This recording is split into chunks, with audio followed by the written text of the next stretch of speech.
Varahi silks వారి grand festive celebrations పొందండి 10,000 రూపాయలు ఆపై కొనుగోలుపై బంగారు నాణెం ఉచితంగా.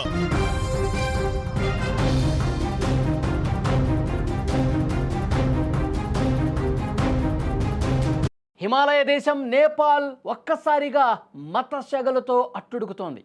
శాంతికి నిలయమైన ఆ దేశంలో అశాంతి జ్వాలలు ఎగసిపడుతున్నాయి.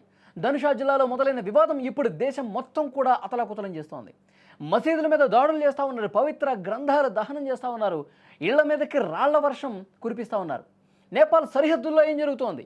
నేపాల్ పరిస్థితుల నేపథ్యంలో ఇండియా తీసుకున్న సంచలన నిర్ణయం ఏంటి? నేపాల్లోని ధనుషా జిల్లా ఇప్పుడు రణరంగాన్ని తలపిస్తోంది. సోషల్ మీడియాలో వచ్చిన ఒక వీడియో పుణ్యమా అని రెండు వర్గాల మధ్య తీవ్రస్థాయిలో ఘర్షణ చెలరేగింది. కేవలం మాటల యుద్ధానికే పరిమితం కాలేదు. గుర్తు తెలియని వ్యక్తులు ఒక మసీదులోకి ప్రవేశించి అక్కడ ఉన్న పవిత్ర గ్రంథాలను దహనం చేశారన్న వార్త అక్కడ ఒక్కసారిగా దావానంలో వ్యాపించింది. ఆగ్రహంతో ఊగిపోయిన స్థానిక ముస్లిం వర్గాలు ఒక్కసారిగా వీధుల్లోకి వచ్చే పరిస్థితిని అదుపు చేయాల్సిన చోట ఘర్షణలు మరింత ముదిరినటువంటి పరిస్థితి. ముస్లింలు నివసించే ప్రాంతాలపైకి కొందరు దుండగులు రాళ్లతో విరుచుకుపడతా ఉన్నారు.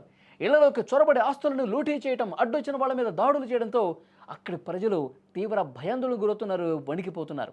రాళ్లదాడిలో 20 మందికి పైగా గాయపడేట్టుగా సమాచారం వస్తుంది. వాళ్ళని హుటాహుటిన ఆసుపత్రికి తీసుకెళ్లి చికిత్స కూడా అందిస్తున్నారు. ఇద్దరి పరిస్థితి విషమంగా ఉంది.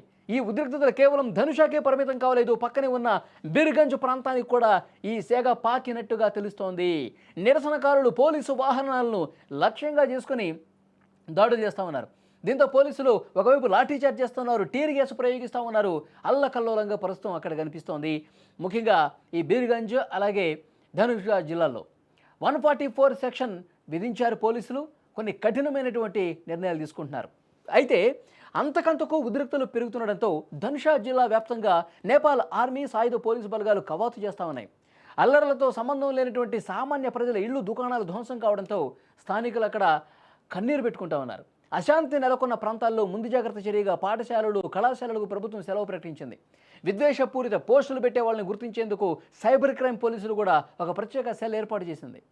రెండు వర్గాల పెద్దలతో శాంతి కమిటీలు వేసి సాధారణ స్థితి తీసుకొచ్చేందుకు జిల్లా యంత్రాంగం ప్రయత్నిస్తోంది. అయినప్పటికీ కూడా ఎక్కడ కూడా ఉద్రిక్తతలు ఇంకా చల్లబడినటువంటి దాఖలా లేదు. కర్ఫ్యూ కారణంగా నిత్యావసర వస్తువుల సరఫరా నిలిచిపోయి అక్కడ సామాన్య ప్రజలు, గొడవలతో సంబంధం లేని వాళ్ళు, సాధారణ పౌరులైతే నరకం చూస్తూ ఉన్నారు. ఈ అల్లర్ల ప్రభావం కేవలం నేపాల్కే పరిమితం కాలేదు, మన భారతదేశం మీద కూడా పడింది. బీహార్ సరిహద్దుల్లో హై అలర్ట్ ప్రకటించారు. నేపాల్ అల్లర్ల నేపథ్యంలో భారత సరిహద్దు దళం కీలక నిర్ణయం తీసుకుంది. రక్సౌల్, బిరిగంజ్ సరిహద్దును తాత్కాలికంగా మూసివేశారు. అనుమానిత వ్యక్తులు ఎవరు కూడా సరిహద్దు దాటకుండా దేశంలోకి ప్రవేశించకుండా కట్టుదిట్టమైనటువంటి చర్యలు తీసుకుంటా ఉన్నారు.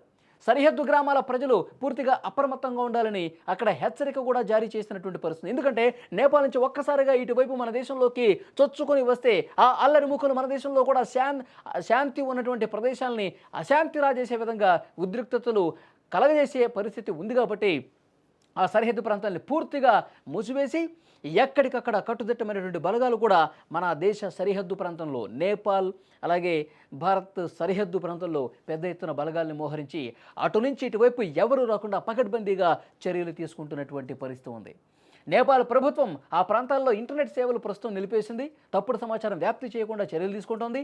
మత సామరస్యాన్ని దెబ్బతీసే వాళ్ళ మీద చర్యలు తీసుకుంటామని నేపాల్ ప్రధాని కూడా హామీ ఇచ్చారు. ఈ ఉద్రిక్తతలు ఎప్పుడు చల్లారుతాయి కానీ క్షణక్షణం ఒక భయంగా అక్కడ స్థానిక ప్రజానీకం బతుకుతున్నారు. సోషల్ మీడియాలో కనిపించిన ఒక వీడియో ఆధారంగా రెండు వర్గాలకు విడిపోయి, రెండు మతాలకు విడిపోయి ఈ విధంగా ఒకళ్ళ మీద ఒకళ్ళు దాడులు చేసే పరిస్థితి కనిపిస్తుంది. ముఖ్యంగా అక్కడ ముస్లిం కమ్యూనిటీ మీద, అక్కడ మసీదుల్లోకి, ముస్లిం కుటుంబాలలోకి, ఇంట్లోకి చొరబడి మరీ దాడులు జరుగుతున్నటువంటి పరిస్థితి నేపథ్యంలో అక్కడ ఉద్రిక్తత అంతకంతకు పెరుగుతోంది. అక్కడ బలగాలు కూడా ఎప్పటికప్పుడు చర్యలు తీసుకుంటున్నప్పటికీ ఇంకా ఆ ఉద్రిక్తతలు చల్లబడలేదు. ఎందుకంటే సరిహద్దు ప్రాంతాల్లో ఈ ఉద్రిక్తతలు ఉన్న నేపథ్యంలో భారతదేశం మీద కూడా ఈ ఎఫెక్ట్ ఉండొచ్చు. అటు నుంచి అల్లరిముక్కులు ఏ క్షణమైనా సరే భారత్లో అలజడి సృష్టించే పరిస్థితి ఉంది. కాబట్టి మనం కూడా పూర్తిగా అప్రమత్తమైనటువంటి పరిస్థితి ఉంది. చూడాలి ఈ ఉద్రిక్తతలు ఎప్పుడు చల్లారుతాయన్నది.